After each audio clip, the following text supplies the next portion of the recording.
I'd like to welcome all the IAS members and other participants and thank you for being connected from all around the world.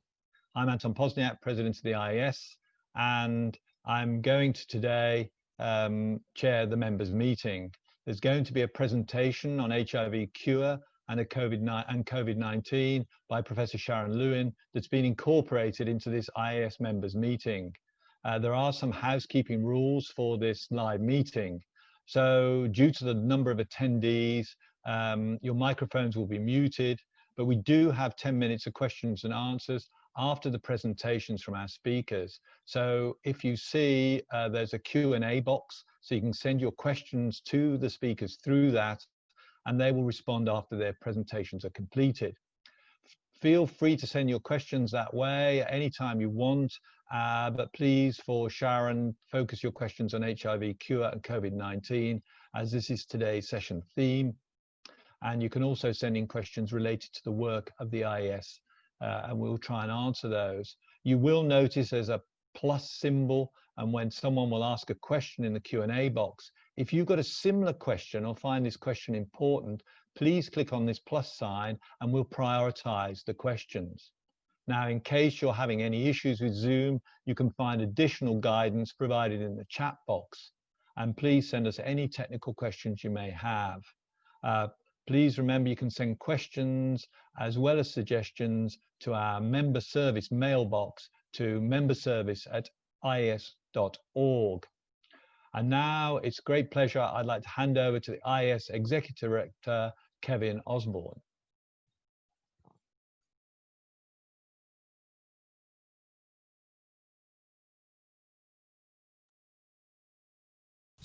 Good morning, good afternoon, good evening. For all of us, the world has changed dramatically over the past 6 months, and it continues to change. Accepted ways of working have been challenged, and it has forced all of us, individually, organizationally, and societally, to find creative solutions. The IAS, quite naturally, has not been immune to this. We've had to adapt our approach to conferences, learning by doing, to ensure that the latest in HIV science, policy, and advocacy still gets out in the world. For it's clear that still much remains to be done to end the HIV epidemic.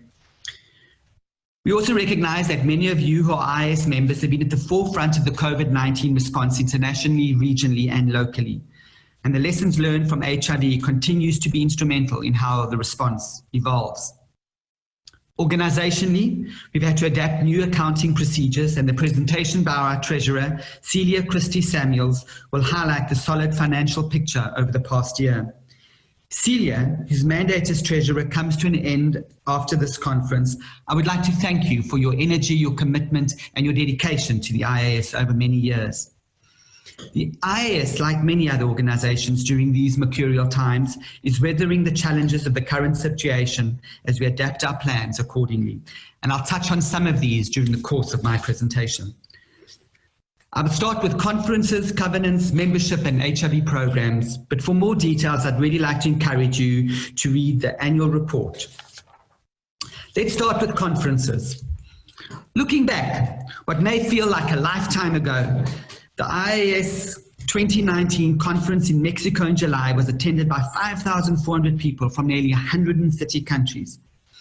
This successful conference had 2 particular milestones that I'd like to call out. 1, 40% of the presenters were under 35 years of age, and 2, women represented more than half of the presenters. The full conference report is available on the IAS 2019 website. The International AIDS Conference, which was originally planned to be physically hosted in 2 cities for the first time, San Francisco and Oakland, had to become a virtual offering, as you all know, in only 3 months. The traditional ways of delivering on the aims of the conference had to be repurposed. But particularly, the theme of this conference that was chosen is resilience, and that resonates even more strongly now than ever before. Because the IAS had developed a platform to host AIDS 2020 virtual, because many of our members are involved in the COVID-19 response, and because the integrity of science matters, for all these reasons and many more, the IAS will also host a special one-day COVID-19 conference that is abstract-driven to analyze research, review policy, and exchange frontline experiences. Looking ahead to the year ahead and some of our planned conferences, we will apply many of the lessons we are learning now in how these are delivered.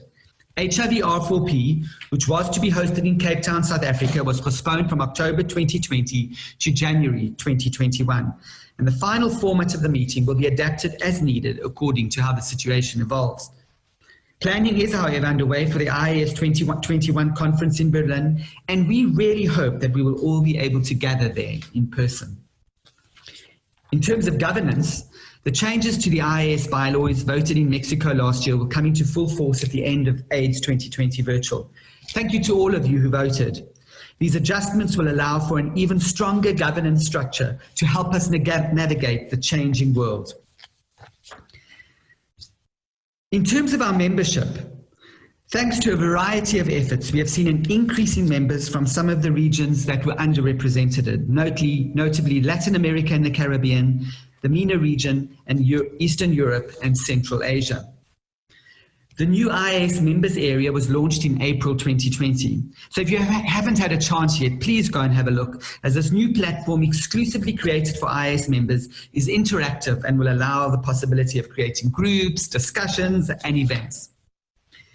In terms of our programs and advocacy work, as you can see from this slide, there's a broad range and diverse portfolio of activities. But I'd like to, in the interest of time, just focus on one specific area. Through our Educational Fund program, we developed a series of webinars that focused on COVID-19 and HIV. If you haven't had a chance to listen to these recordings, which are on our website, I'd really encourage you to do that, because you'll see many of our members, many of you who are listening today, who've been involved in these. Secondly, we also developed a platform on our website where you can find some of the latest HIV COVID information. And I started this presentation by calling it Adapting in a World of Change. And I'd like to end with a quote by Arnold Bennett. And he said, "Any change, even a change for the better, is always accompanied by discomforts. But I think over the past few months, the resilience of the IAS has been demonstrated. And I'd like to thank you all for your energy and your commitment as we continue to do this. Thank you."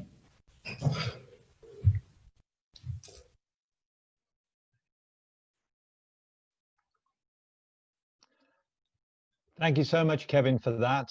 And welcome to all of those members that have recently joined. Please don't forget to use the Q&A to ask any questions. So I'd now like to talk about the Mark Weinberg Fellowship, which is very close to my heart.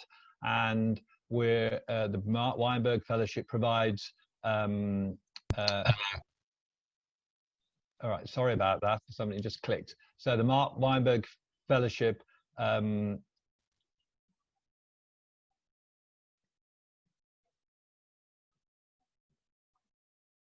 okay, we can start again. The Mark Weinberg Fellowship is really for African countries which face an unmet need in training of medical practitioners who want to become specialized in HIV. And it was an initiative of the IAS Educational Fund, and is aimed at contributing to improving the quality of HIV service delivery in resource-limited settings. And it provides a 2-year fellowship to clinicians from sub-Saharan Africa. They spend 1 year in Europe and 1 year in Africa at clinical institutions. The program offers in-depth training for clinicians who are committed to careers in HIV, clinical service delivery in sub-Saharan Africa, and with the aim of strengthening the access to high-quality services for sub-Saharan African populations. It's anticipated that the fellowship program will help build capacity, foster clinical research, and develop long-term sustainable partnerships. And I must say it's already started these partnerships. Early this year, we were fortunate to recruit 3 additional fellows to the program, and they will spend the next 2 years in HIV specialized centers and be given the opportunity to develop their clinical and research skills, culminating in a postgraduate diploma in HIV. The newly selected fellows are Kikembe Kakisi from the Democratic Republic of Congo, Eddie Nakarapa from Mozambique, and Lord McCoy from Tanzania.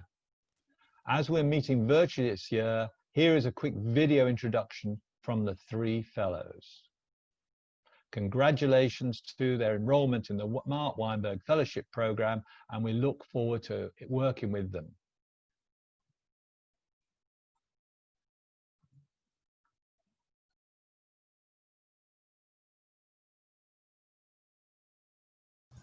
I'm Edna Carapa from Mozambique. I'm so excited to be new Mark Weinberg Fellow 2020. My reason for experience consists of a caring scientific skill to be able to transform my home hospital, Carmel Hospital of Chocolate, as a unit not only for medical assistance, but also as a center of excellence for clinical trial and operational research, obeying the international accepted level of competence. Bonjour tout le monde, mon nom est Kaembe Kik et je suis originaire de la République démocratique du Congo. Je suis très heureux et fier de faire partie du programme de bourse Mark Weinberg, car cela me permettra de parfaire mes capacités dans la prise en charge clinique des patients vivant avec le VIH, mais aussi d'acquérir les bases nécessaires me permettant de participer activement à différents projets de recherche dans le domaine du VIH. J'ai vraiment hâte de commencer et entre-temps, je vous souhaite une bonne santé durant cette période de pandémie. Bientôt. Hello, my name is Mkoi. I'm a medical doctor and lecturer working with the University of Dodoma College of Health Sciences in Dodoma, Tanzania. I'm excited to be a Mark Weinberg Fellow because the program is a great opportunity for me to further my training in the field of HIV so that I can come back home and offer better HIV services as a clinician and academician. I'm most looking forward to working with and learning from staff and other fellows on the program to improve my knowledge and skills in HIV service delivery. Thank you.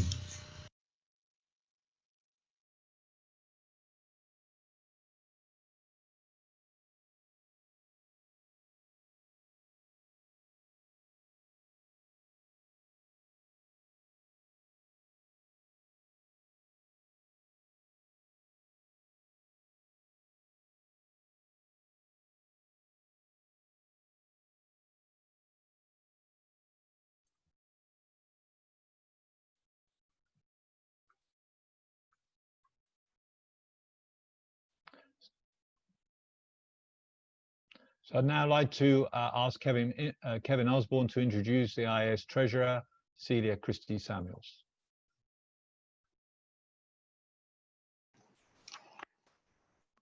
Hi, I'm really pleased to introduce Celia Christie Samuels, who's our Treasurer. She's a Professor of Pediatrics at the University of West Indies in Jamaica and a consultant pediatrician at the University Hospital of the West Indies. Celia has been a member of the IAS Governing Council representing Latin America and the Caribbean, and between 2008 and 2016, and she took office as the IAS Treasurer in 2016. Celia is also stepping down at the end of next week when our Governing Council changes. So Celia, in advance, I'd like to thank you for all your efforts, your energy, and we're going to pass over to Celia now to give the presentation. But we'd also like to say that on this presentation, on this call today, we also have Cedric Rigoli, who's a licensed auditor expert at KPMG. And if there are any specific questions about the audit, he'll be here to answer. Celia.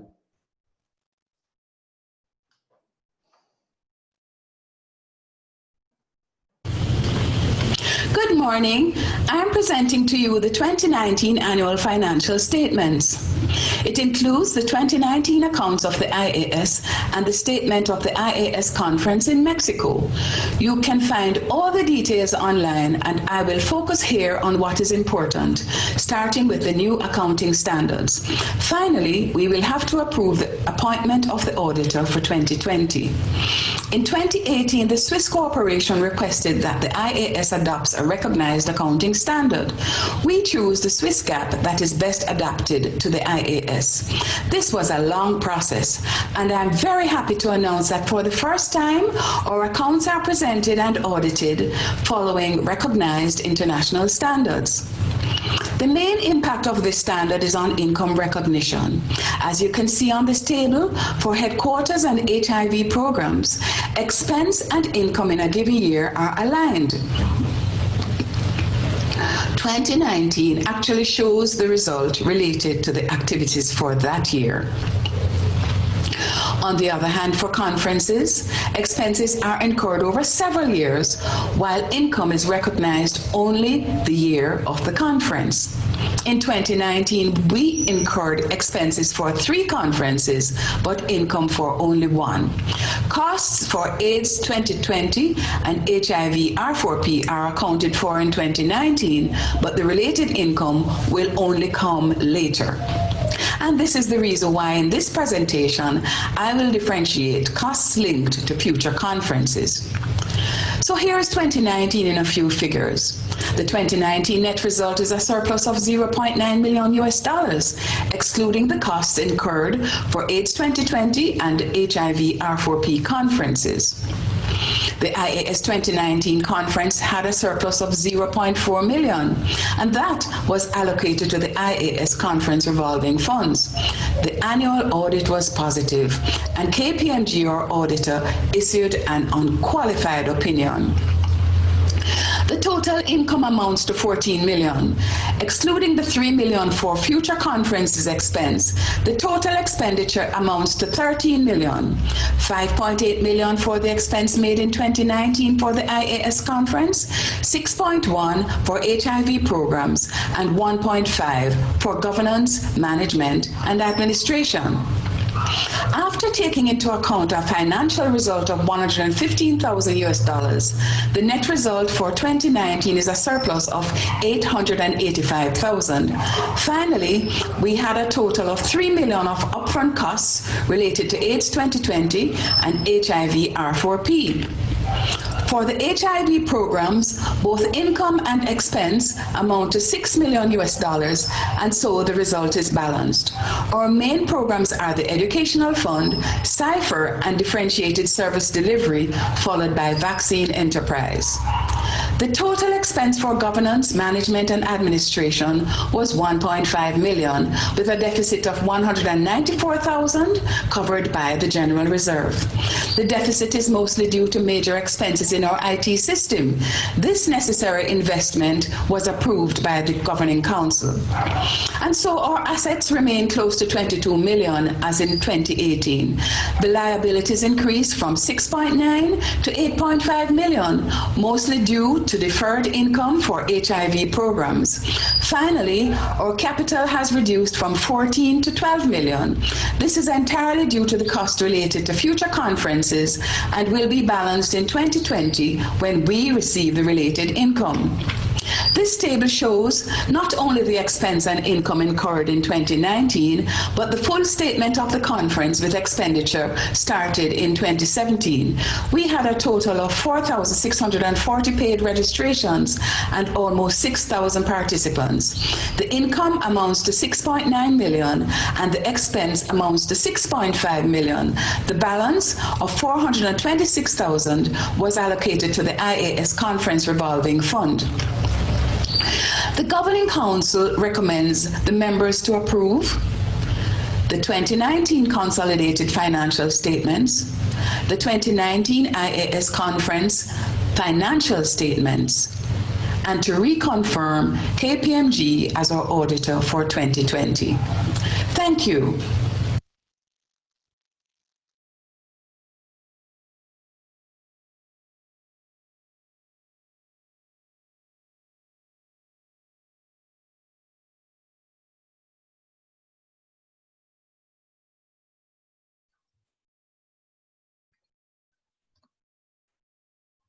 Thank you so much, Celia, for that. And now I need to inform you that as a function of the IAS General Members Meeting is the approval of the annual audited accounts and the appointment of the external auditor, KPMG. And as Kevin said, with us for part of the meeting, we have Cedric Rigoli, who's a licensed audit expert at KPMG in case there are any questions about the audit. We also need to discharge the members of the current Governing Council and of the Executive Committee. So I'm going to ask 3 things. I'm going to ask for formal approval of the annual audited accounts. Secondly, to appoint KPMG as external auditor for 2020. And thirdly, to discharge the members of the Governing Council and of the Executive Committee. Now, you can do that by participating in the online poll that will appear on the participant screen. And we're now going to have a minute for this to be approved.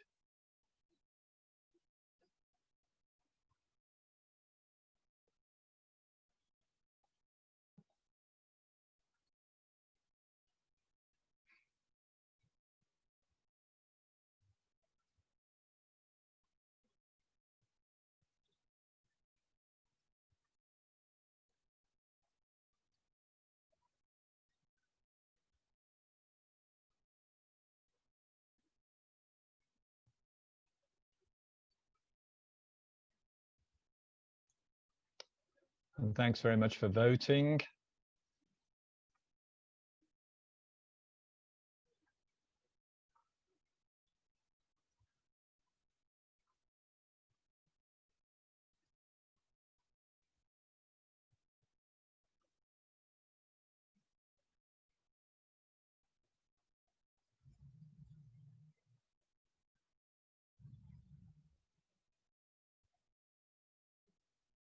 Bit like Eurovision. Okay, so I found now that all of these three are being approved, so thank you very much indeed. I'd like all of you who participated in the vote for doing so. And now it's a time to introduce the newly elected IAS Governing Council members and to thank the members stepping down. So first of all, a huge welcome to Adiba Kamarul-Zaman from Malaysia, the next president of the IAS, Sharon Lewin from Australia, who's going to speak shortly as the next president-elect, and Jen Cates from the United States as the next treasurer. On the Governing Council, it's with great pleasure I welcome Susan Bookbinder from US, Claudia Cortez from Chile, Andrew Grulich from Australia, Chloe Maeve Orkin from the United Kingdom, Josephine Nabukenya from Uganda, Renata Sanders from the United States, Omar Swed from Argentina, Daryl Tan from Canada, and Monica Thurman from the Dominican Republic as our newly elected members of the IAS Governing Council. And so we'd like to give them all a big round of virtual applause. I'd also like to congratulate Shutsu Matsushita from Japan, Kenneth Nguri from Kenya, and Bruno Spire from France on their re-election for a second four-year term. So again, hearty congratulations and applause. And it's with a lot of sadness I have to say goodbye to our outgoing members of the Governing Council who have served us greatly in the past. Firstly, to Judith Auerbach from the United States, James Hakim from Zimbabwe, Marina Klein from Canada, Russell Pierre from Jamaica, Jürgen Rockstroh from Germany, Horacio Salomon from Argentina, and Luis Soto Ramirez from Mexico. Really, thanks for your time on the Governing Council. Now, a special thank you to Celia Christie Samuels from Jamaica, who's been our IAS Treasurer, and you've just heard from her. So many thanks to you, Celia, and a huge thanks to our immediate past president, Linda Gale Becker, who has served this society with huge enthusiasm and made it into what it is today with many of the developments that she's introduced. Thank you so much, Linda Gale, for all of that. And now I'd like to hand over to Kevin Osborne.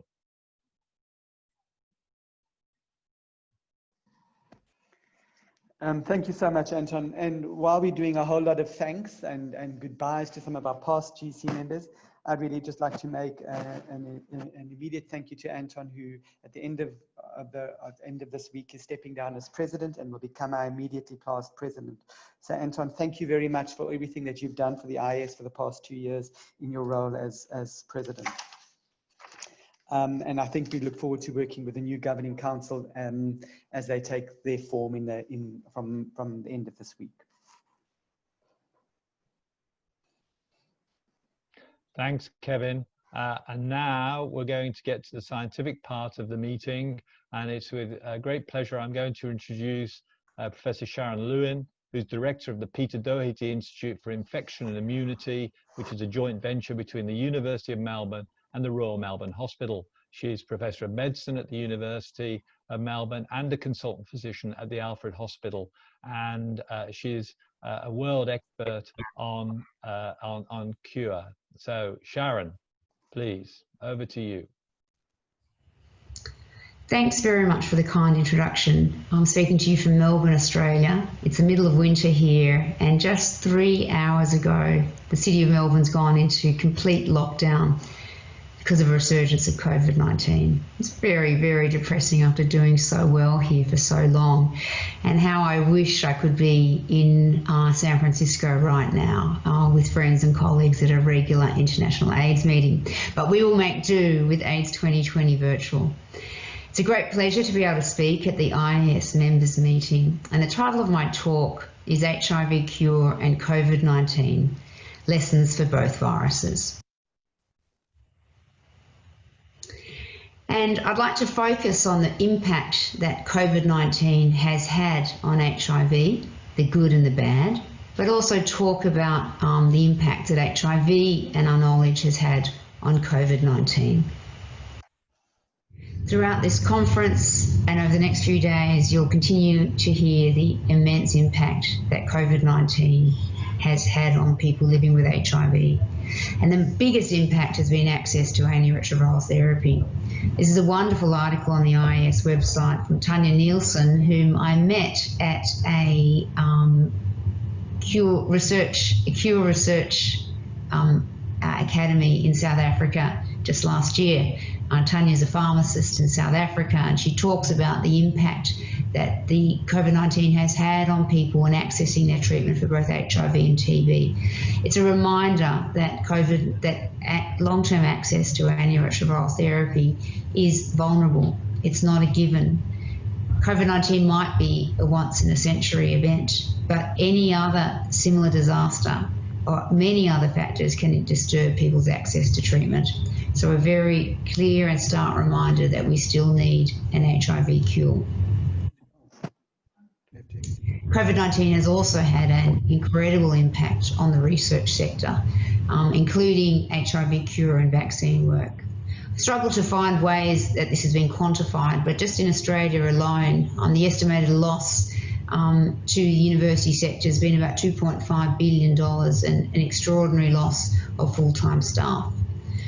The long-term impact on the research workforce will be significant, and I think we'll be feeling this for many years to come. In my own work in HIV cure, and for many of you working in research, clinical trials have stopped over this period. Resuming them is difficult, and even laboratory work has stopped for a prolonged period. So the impacts have been significant. So the COVID-19 response has been devastating for so many countries, but it also has brought some aspects that I hope will lead to positive outcomes for the HIV response. To start with, just a reminder that as of yesterday, 11.6 million cases, over 500,000 deaths, and an ongoing upward trajectory of new infections occurring at an alarming rate. I'd like to focus on the things that were good and the things that we can learn from, and they'll include the speed and urgency of the response, the rapid information sharing, the level of global coordination, scientific leverage that's occurred from HIV to COVID-19, but I hope will occur the other way. And finally, community engagement, which hasn't always been a good news story. One feature of the pandemic has been an absolutely enormous amount of information becoming available, what I've called an information tsunami. On the WHO website, which collates all this information, publications and projects, over 30,000 publications have already occurred in the first 6 months of this year. And there are many activities to assist in assembling and collating and digesting that information, both at a local, national and global level. And just a few examples that I thought I'd highlight include in the US, the National COVID Cohort Collaborative, or N3C, that brings together clinical data from people with COVID-19 in real time. And in Australia, the National COVID-19 Clinical Evidence Task Force, an initiative from the Australasian Society of Infectious Diseases that collates clinical trial evidence that would inform clinical practice and it again collates it in real time so that it has access for clinicians. We've also seen new ways to share data, both good and bad, an explosion in the availability of preprint publications, which has been just fantastic, accessing the latest science as soon as it's in the public domain. Usually you'd wait weeks to months in order to see that work while it's undergoing peer review and publication. It's interesting to see the numbers of that about half of the publications currently circulating, at the end of April, of 16,000 publications, about half of them had been lodged initially as preprints. And some interesting data about these preprints: they're accessed and distributed more commonly in COVID-19 than not, as you'd expect. And the preprints are often shorter, with fewer panels and tables, and reviewed faster. So we've done well in managing the evidence. However, this rapid sharing of data obviously has downsides as well. And an amazing case of that is the publication and since retraction of data from Surgisphere database, initially published in the New England Journal of Medicine, followed by publication in Lancet on hydroxychloroquine, and then shortly followed by retractions. Now, retractions can always happen. Poor data can always get through peer review, but the stakes are high here, and these publications had a huge impact on the implementation and design and conduct of clinical trials. It had real world significance by the rapidity, by the need to get this information out so quickly.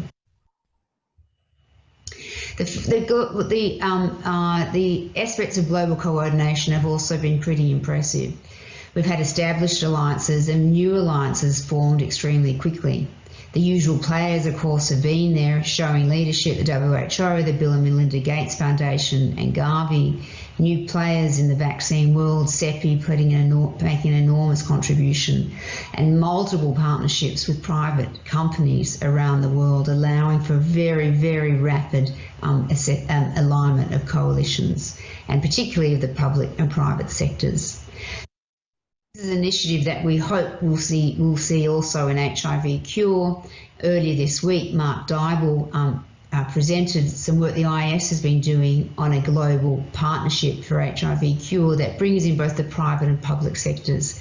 It's led by Mark together with Uzikanji Sikazwe from Zambia, and it's called the HIV Cure Acceleration for Africa Partnership, a platform to promote dialogue amongst key stakeholders to accelerate the availability and delivery of an HIV cure. And although this is being established right now, I think we'll learn much about how to design this well as we see what's happening with partnerships developing around COVID-19.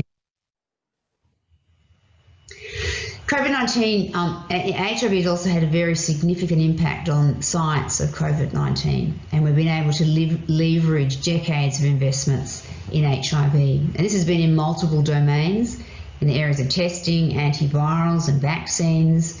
For testing, virus detection methods are so similar between HIV and COVID-19. The use of home testing or antigen tests, something that will transform the management of COVID-19. Antibody algorithms will be leveraged, as will the use of genomics. In the antiviral space, the drugs that are being evaluated for COVID-19 include repurposed HIV drugs, and in the next few months, I imagine we'll see more and more work on combination antivirals. Immense investment has gone into the development of antibodies for HIV, commonly known as BNAVs, or broadly neutralizing antibodies, now rapidly rolling into the clinic for prevention and treatment of COVID-19. Strategies for prevention for COVID-19 have leveraged off our knowledge of HIV, the use of PrEP and PrEP. And I hope that in the future we'll use similar costing models and algorithms for generic drugs to make sure that drugs are available across the world in low and high income countries for COVID-19.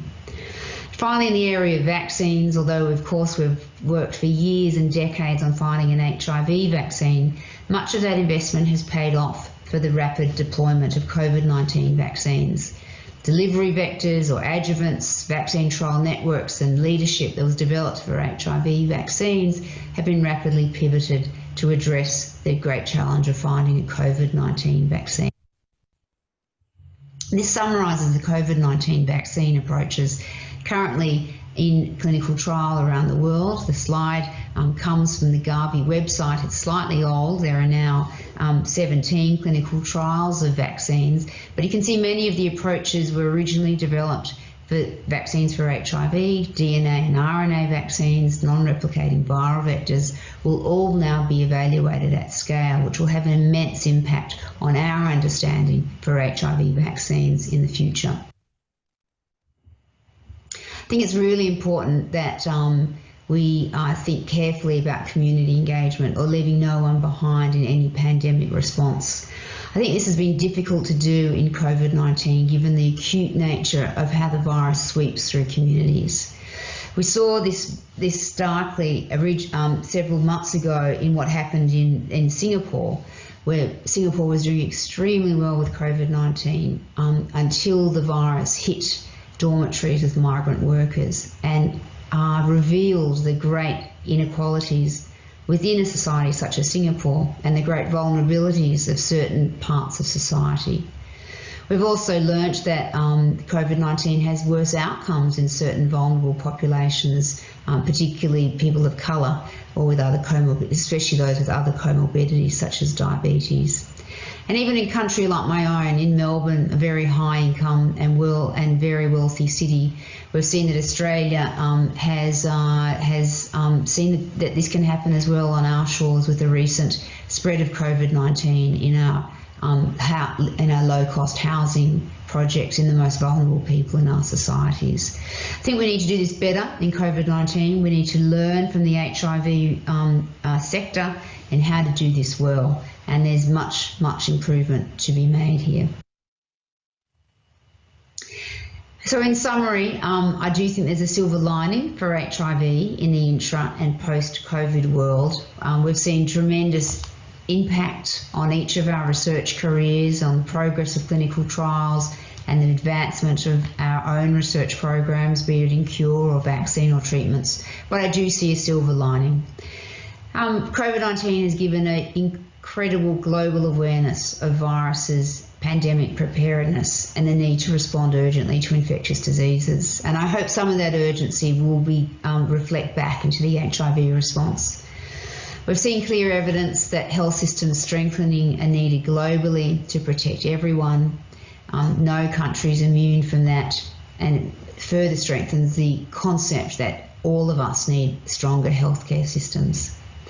We've seen new global alliances embracing the public and private sectors to ensure access to COVID-19 advances. It is highly relevant to the work that we are doing on HIV cure, and I hope some of these lessons will pay off to new structures that will be advantageous to delivery of an HIV cure. We're seeing new ways to share scientific data, allowing for rapid and equitable access that I hope can continue in the post-pandemic era. And we've seen a level of scientific innovation for COVID-19, which is still rapidly emerging, and we're likely to see the reciprocal benefits of that to the HIV sector. Thanks very much.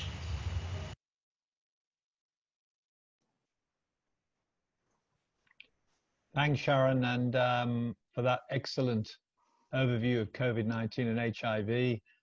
And it's really quite encouraging, actually, that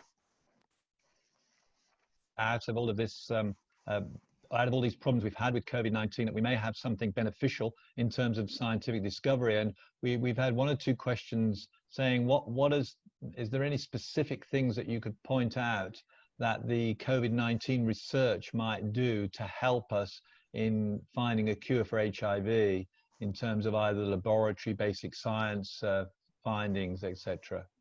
Or is it all just about infrastructure?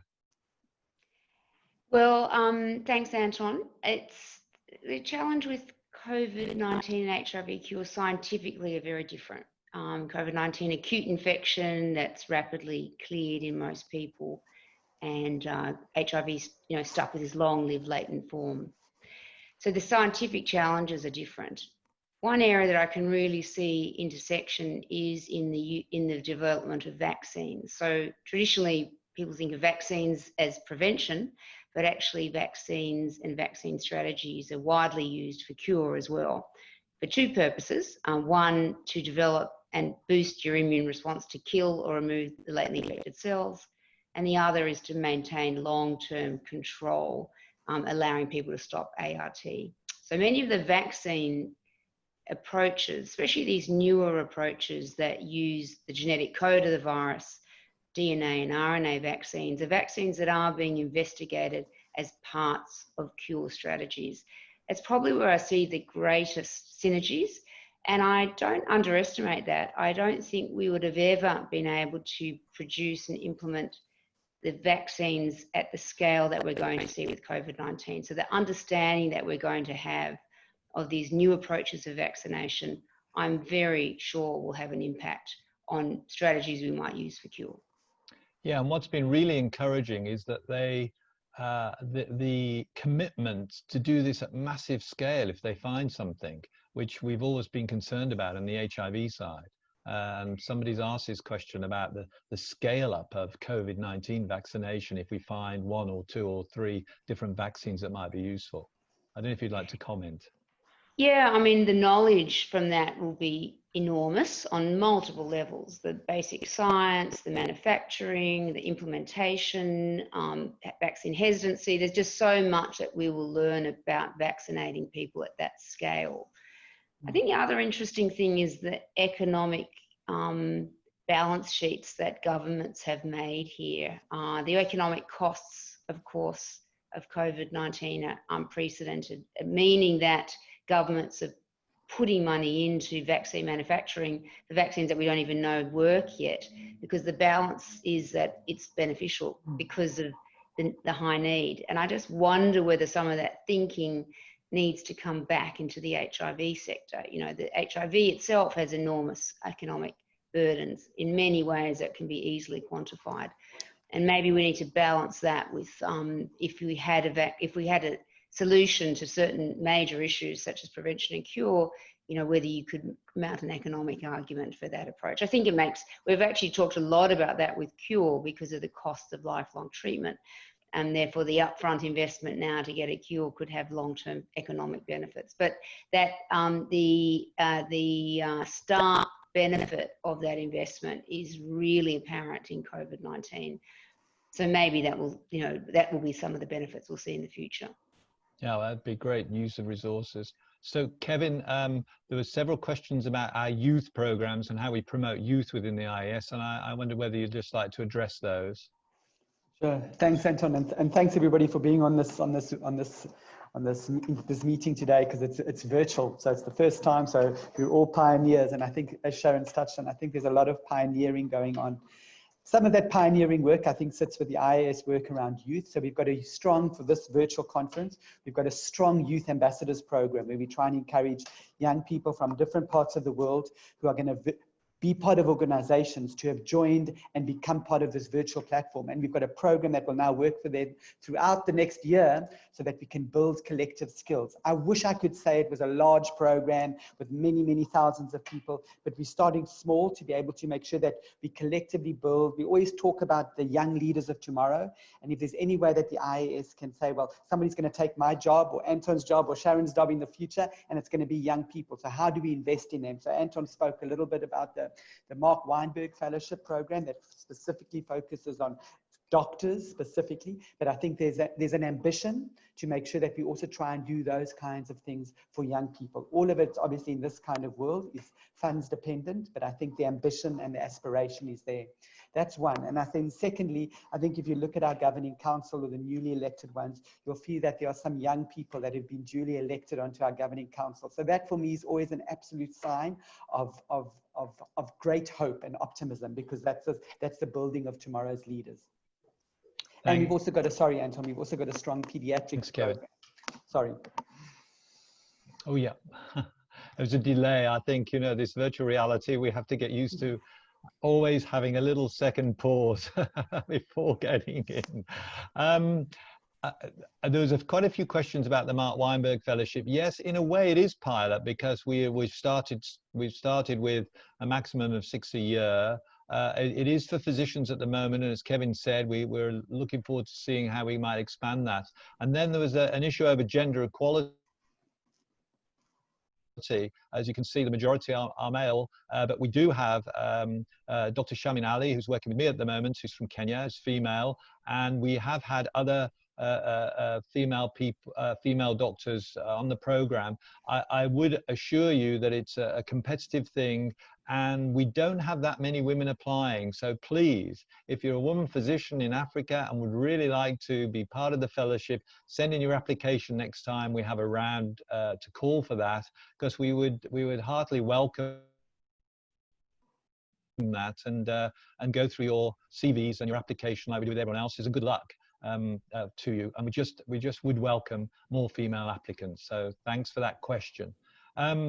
There's quite a lot, Sharon, of course, about the impact of COVID on HIV patients. Is it worse? Is it better? Do they die more than their age, sex matched, et cetera, et cetera? Are there more hospitalizations? There is a good presentation here that was in the from Western Cape, but I just wonder whether you could just give a little summary on that. Yeah, sure. So that data is emerging, and most of the reports have been quite small until this presentation that actually I'd seen online before the conference today from South Africa.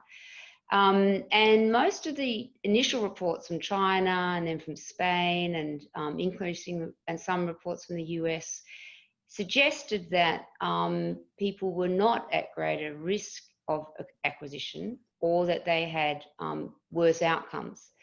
However, this larger report from South Africa did actually show that there was an increased risk of death from people with HIV. It was probably the largest, it's definitely the largest report out, and that it looked at the relative risk of HIV compared to not living with HIV, adjusting for comorbidities, because of course we know that many of the comorbidities that are common with HIV are associated with worse outcomes for COVID-19, such as cardiovascular disease, hypertension, diabetes, obesity.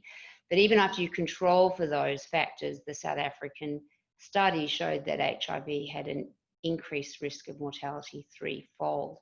I think you should keep that in perspective though, because in that same study, age alone, or being greater than 50, had an increased risk of mortality. So I think if I summarize all of the work out there, and I have to say we still don't have a tremendous amount of information, no really big studies. I don't think there is a big risk of acquisition. There's potentially a bigger risk of poorer outcome, but the real risk is related to these comorbidities that are commonly seen in HIV. That's how I'd summarize things at the moment.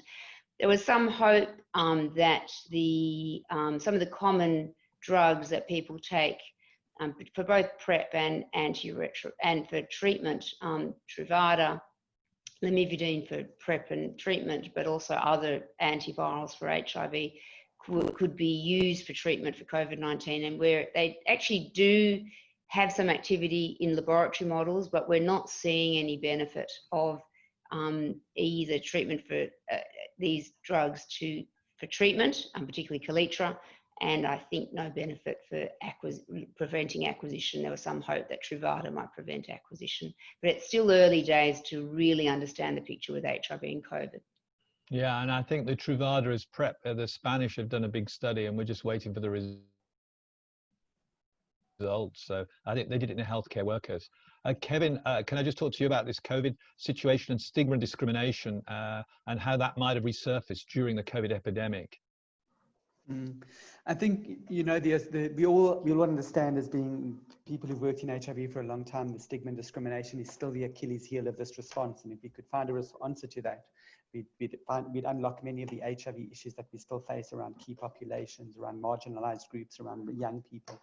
And I think what COVID's done is it's also shone a spotlight on how people feel about disease and how they're feeling in terms of self-perception of how they get treated by them, by how people self-isolate and what that means in the long term. So I think there are some lessons to be learned, but I also think there are huge differences that we also need to understand, that we can't just make sure that the same stigma applies to HIV, because they're very different in many ways. Yeah, thanks very much, Kevin. And maybe we could ask the last question now to you, Sharon, about the issue of antibodies to COVID-19. Are they helpful on a public health, or are they just helpful on a personal level, or both, or neither? So sorry to pin you down on this, but people are really quite anxious about knowing what that is. So briefly, nearly everyone makes an antibody response to COVID-19, and many people also make good antibodies, which we commonly refer to as neutralizing antibodies. They're pretty much developed in most people and to different levels. Now that's important because we think the neutralizing antibody level will protect you from reinfection, but we actually don't have a lot of good evidence yet of what level is required or whether reinfection can occur. The good news about antibodies, though, are that you can pull those neutralizing antibodies out from people and actually grow them up in the laboratory, just like we've done for HIV in developing broadly neutralizing antibodies. For HIV to find those antibodies is actually really rare. Very few people have these really good, powerful antibodies. In COVID-19, they're actually really quite common, and in fact more commonly found if you're sick compared to if you have mild illness.